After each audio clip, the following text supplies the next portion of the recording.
स्वागत है आप सभी का। तो आज हम बताने वाला है क्लास 10th मैथमेटिक्स चैप्टर 4.4 का क्वेश्चन नंबर 1। इसके पहले वाले चैप्टर का वीडियो बन चुका है, उसका लिंक नीचे डिस्क्रिप्शन बॉक्स में मिल जाएगा, उस पर क्लिक करके आप लोग उसको कंप्लीट कर सकते हैं। तो चलिए अब क्वेश्चन नंबर 1 की ओर बढ़ते हैं। क्वेश्चन नंबर 1 क्या लिखा हुआ है उसको देखते हैं और उसको सॉल्व करते हैं।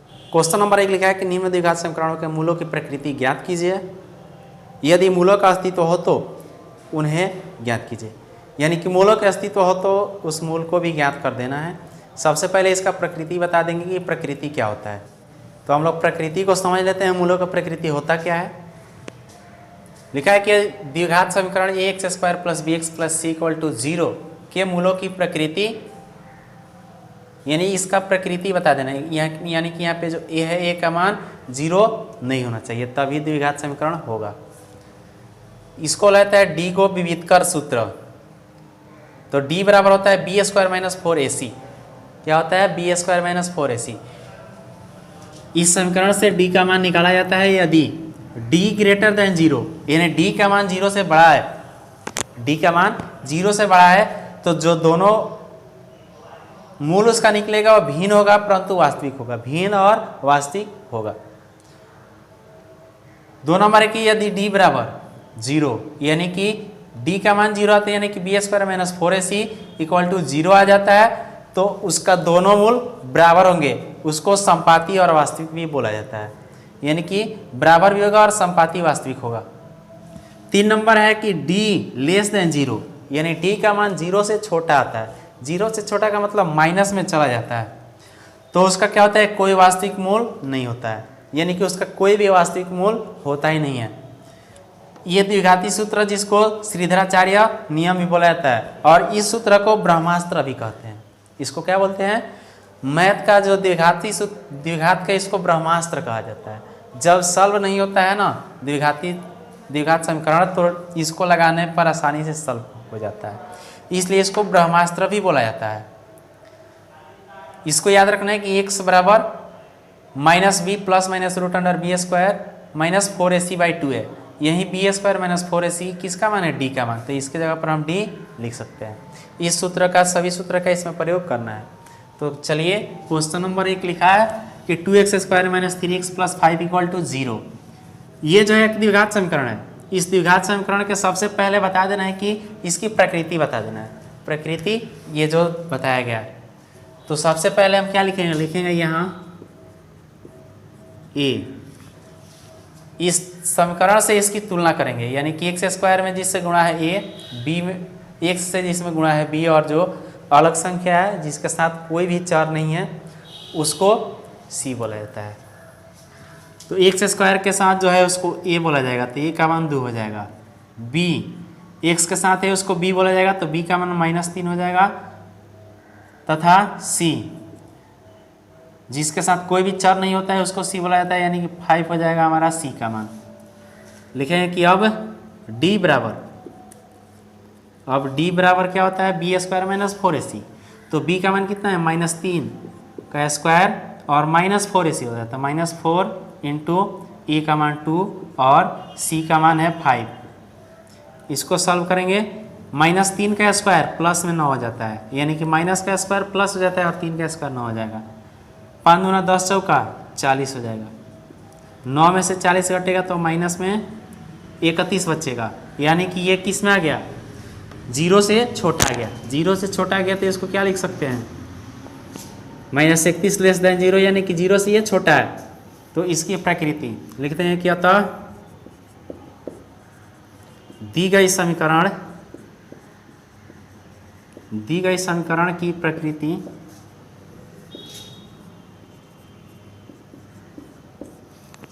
क्या है? कोई वास्तविक मूल नहीं है। कोई वास्तविक मूल नहीं है। जब वास्तविक मूल नहीं है तो इसका मूल निकलेगा ही नहीं। यही हो जाएगा हमारा आंसर। ये हो गया 1 नंबर का आंसर। अब देखते हैं इसका 2 नंबर, यानी कि 1 का 2 नंबर क्वेश्चन। 2 नंबर लिखा हुआ है 3x² - 4√3x + 4 = 0। लिख दें कि यहाँ ए इक्वल टू क्या होगा 3, बी इक्वल टू -4√3 तथा सी इक्वल टू प्लस में 4 है तो 4 हो जाएगा। लिखेंगे कि अब डी इक्वल टू डी बराबर क्या होता है b² - 4ac, तो b का मान है -4√3 -4√3 का स्क्वायर और -4ac, a का मान 3 और c का मान 4, -4 का स्क्वायर प्लस में 16 हो जाएगा, √3 का स्क्वायर 3 हो जाएगा, -4 × 12 = 48 हो जाएगा और 16 × 48, 48 में से 48 घटेगा तो 0 हो जाएगा, यानी कि ये 0 के बराबर 0 आ गया। जब 0 आ गया तो उसका मूल क्या हो जाता है 0 आ जाता है तो मूल बराबर होते हैं। तो लिखते हैं कि अतः दी गई समीकरण का मूल, दी गई समीकरण का मूल बराबर होंगे, बराबर होंगे यानी बराबर और वास्तविक होंगे। जब वास्तविक होगा तो इसको ज्ञात कर देना है कि वो मूल क्या होगा। तो मूल ज्ञात कर देते हैं, लिखते हैं कि अब x बराबर सूत्र क्या होता है -b plus minus √d/2a plus minus √d/2a होता है। तो -b माइनस का माइनस b का मान कितना है -4√3 है प्लस माइनस √d, d का मान निकला है 0/2a होता है, 2 × a का मान 3 बराबर, या x बराबर लिख देंगे माइनस माइनस प्लस हो जाएगा, 4√3 हो जाएगा और प्लस माइनस तो ये तो 0 हो जाएगा, 0 का वर्गमूल 0 और ये कट, इसको 2 × 3 लिख दीजिए, ये कट जाएगा 2 दूना 4, या x बराबर 2√3/3 हो जाएगा। लिख देंगे अतः इसमें तो प्लस माइनस कहीं है नहीं, एगो है तो इसी को 2 बार लिख देंगे। अतः x बराबर 2√3/3 2√3/3, यानी कि क्या है जब d का मान 0 आया है तो मूलों की प्रकृति भी सेम आ रहा है, एक जैसा आ रहा है, तो यही हो जाएगा इसका आंसर। ये भी आप लोग आसानी से समझ गए। अब देखते हैं इसका अगला क्वेश्चन, क्वेश्चन नंबर 3, 1 का 3 नंबर क्वेश्चन अब देखते हैं। 3 नंबर क्वेश्चन लिखा है कि 2x² - 6x + 3 = 0। लिखेंगे यहाँ a का मान कितना 2 हो जाएगा, b = -6, c = 3। लिखेंगे कि अब d = b² - 4ac होता है, तो -6 है, b का मान इसका स्क्वायर होता है, स्क्वायर माइनस का माइनस 4 का 4 और ac, b² - 4ac यहाँ पे ना, a का मान कितना 2 और c का मान है 3। अब इसको सॉल्व करके देख लेते हैं, -6 का स्क्वायर 36 हो जाएगा, -3 दूना 6, 6 चौका 24, यहाँ पे 24 हो जाएगा, इसको घटाएंगे 36 में से 24 तो बच जाएगा 12, यानी कि ये क्या है 12 > 0 है, यानी कि 0 से क्या है बड़ा है 12। जब बड़ा है तो इसकी प्रकृति क्या हो जाएगा, लिखते हैं कि अतः दी गई समीकरण की प्रकृति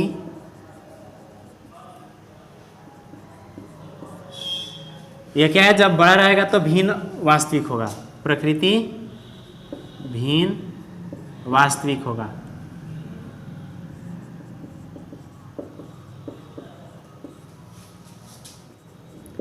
प्रकृति क्या होगा भिन्न वास्तविक होगा। जब इसकी भिन्न और वास्तविक है तो इसको ज्ञात कर देते हैं, लिखें कि अब x = यही सूत्र का प्रयोग करेंगे हम, तो माइनस भी होता है, तो माइनस का माइनस b का मान है -6 प्लस माइनस √ क्या है d का मान निकला है 12/2a, 2 × a का मान कितना, a का मान है 2 = ये माइनस माइनस तो प्लस हो जाएगा, 6 और प्लस माइनस इसका गुणनखंड कर देंगे तो 2 गुणे 2 गुणे 3 हो जाएगा, बाई 2 दूना 4 लिख देंगे, 6 प्लस माइनस रूट अंडर इसमें से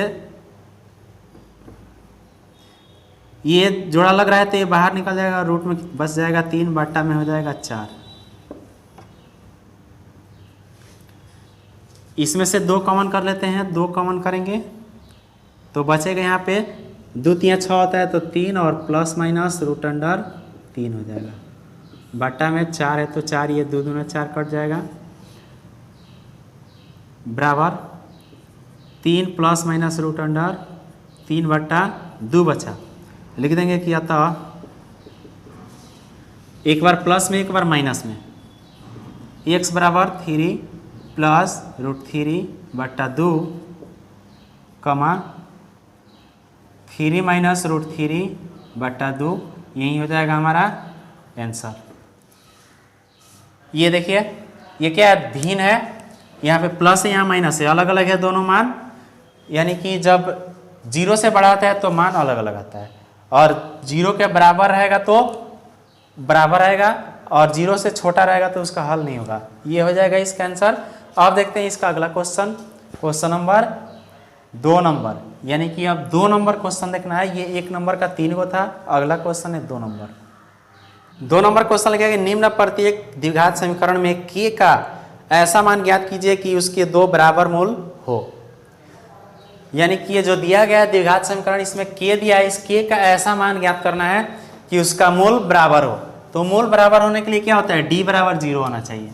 तो लिखेंगे कि यहाँ a equal to 2, b equal to k, c equal to 3। अब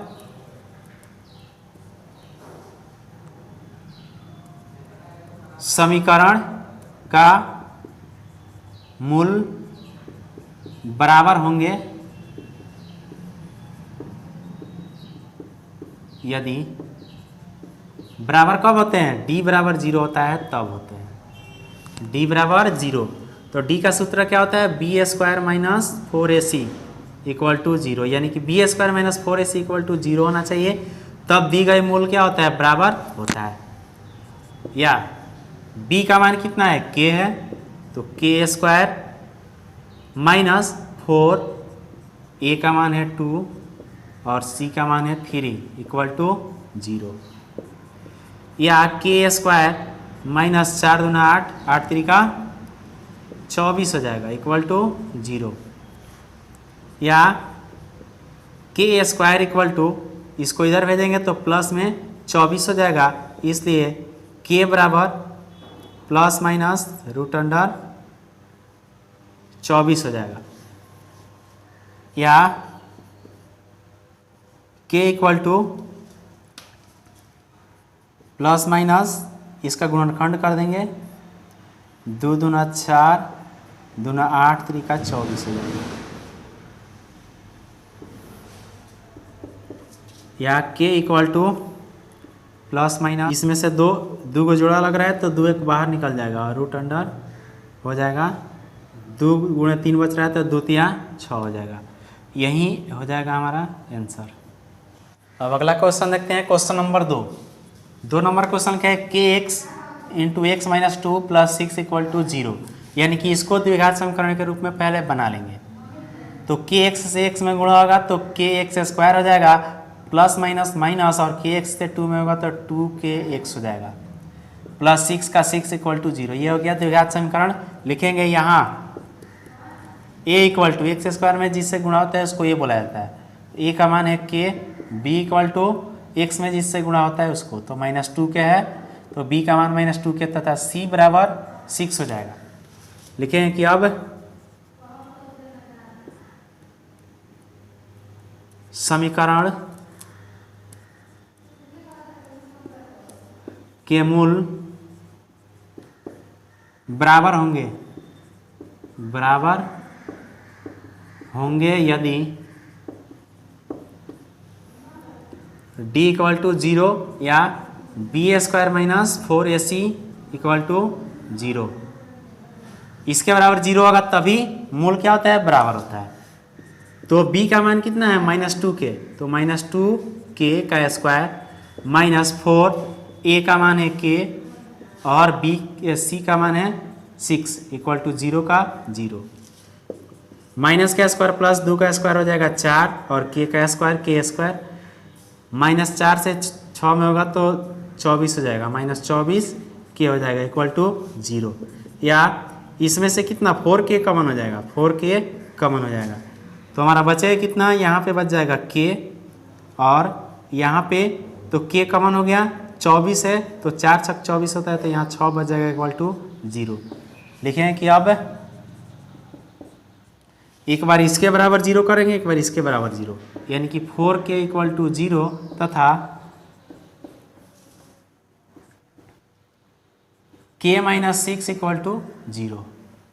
इसलिए k बराबर इसको भेजेंगे तो 0/4 यानी कि 0 तथा k बराबर इस बराबर के उधर जाएगा तो प्लस में 6 हो जाएगा।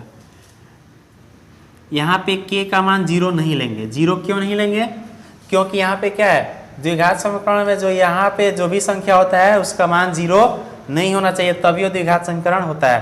तो इसको तो हम लेंगे नहीं, k नॉट इक्वल टू 0 हो जाएगा, लिख देंगे। अतः k बराबर 6 आंसर हो जाएगा। यह आ गया समझ में। अब इसका अगला क्वेश्चन जो है अगले वीडियो में देखा जाएगा।